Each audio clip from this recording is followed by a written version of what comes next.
Magandang araw mga ka-horror at welcome back nga po palang muli sa aking channel. Nandito na naman nga pala tayo sa bagong episode ng Kwentong Agimat at Anting-Anting. Bali sa video nga palang ito mga ka-horror ay magbibigay tayo ng pansariling interpretasyon sa medalyon ng Tres Pico Roma.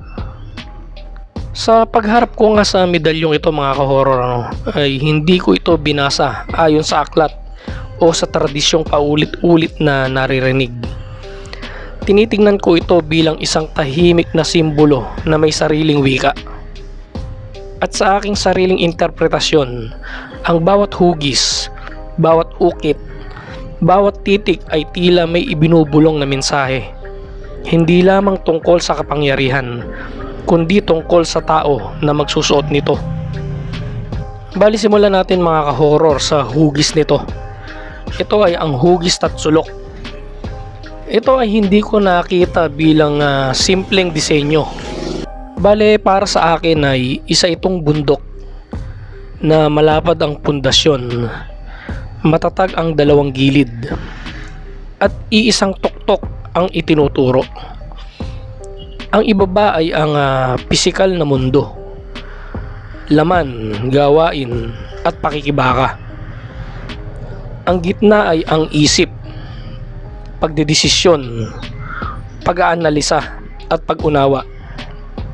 At ang tuktok ay ang espiritu, layunin, paniniwala at direksyon.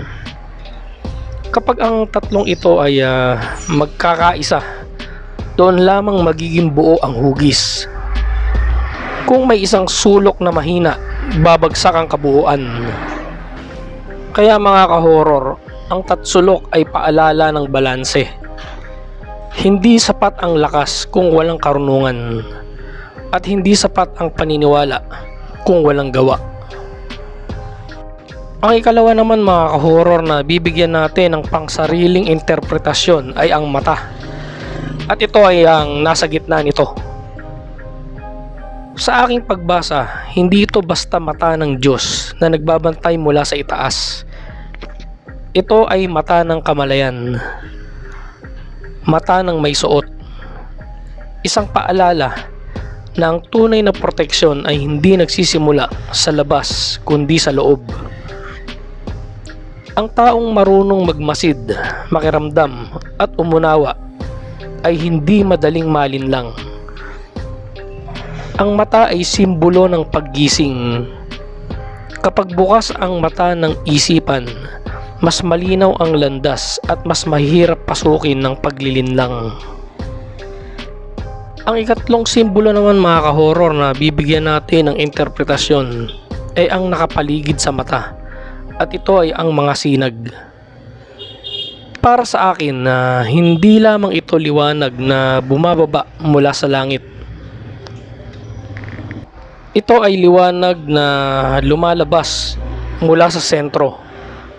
Ibig sabihin, ang kapangyarihan ay hindi lang tinatanggap, ito ay inilalabas. Ang tao mismo ang pinagmumulan ng kanyang aura, ng kanyang impluensya. Kung ano ang laman ng puso at isip, iyon ang kumakalat sa paligid. Kung liwanag ang nasa loob, liwanag din ang ibinibigay. Sa bawat sulok naman mga ka-horror ay nandyan at nakikita natin ang tatlong titik na letter A. At yan ang bibigyan natin ng interpretasyon mga ka-horror. Sa aking sariling pagbasa, ang tatlong letrang A ay tatlong hakbang ng pag-unlad.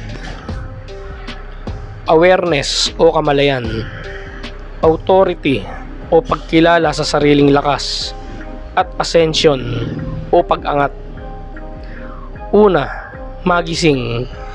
Ikalawa, tanggapin ang responsibilidad sa sariling kapangyarihan. At ikatlo, gamitin ito upang umangat. Hindi lamang para sa sarili, kundi para sa mas mataas na layunin. Tatlong yugto na paulit-ulit na tinatahak ng tao sa kanyang paglalakbay. Ang panghuling simbolo naman mga ka-horror na bibigyan natin ng sariling interpretasyon ay ang salitang nakaukit sa bandang ibaba ng medalyon na kung saan ito ay ang Roma. Sa aking sariling pagbasa, ito ay simbolo ng ugat at tradisyon, ng pundasyon ng pananampalataya at disiplina. Ngunit kapag binaliktad ito ay nagiging amor, na kung saan ang ibig sabihin ay pag-ibig.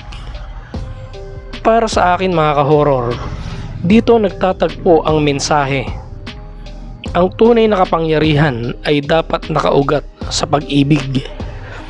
Ang awtoridad na walang pag-ibig ay nagiging pang-aapi. Ang lakas na walang malasakit ay nagiging panganib. Kaya ang lihim na salitang ito ay balanse, ugat at puso, batas at habag.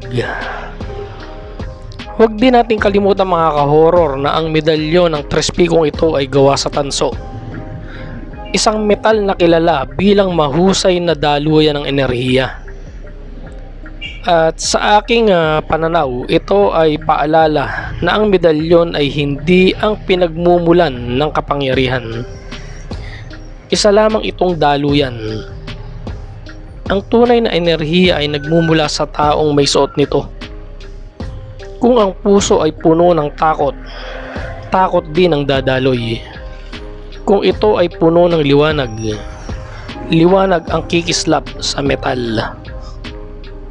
Sa kabuuan mga ka-horror, ang medalyon ng Tres Picong Roma ay hindi lamang panangga laban sa dilim. Ito ay salamin. Ipinapakita nito kung ano ang nasa loob ng nagsusuot. Ito ay isang paalala na ang tunay na agimat ay hindi metal, hindi hugis, hindi ukit, kundi kamalayan, balanse, at pag-ibig na isinasabuhay araw-araw.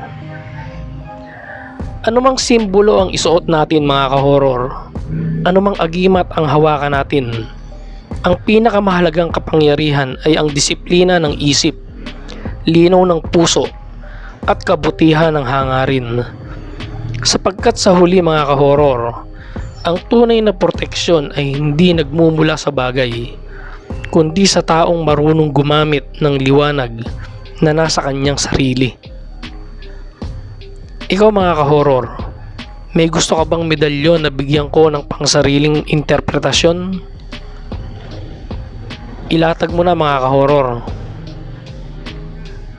Hanggang dito na lang mga ka-horror, at samahan nyo akong muli sa mga susunod ko pang mga kwento patungkol sa mga agimat at anting-anting. Maraming salamat po.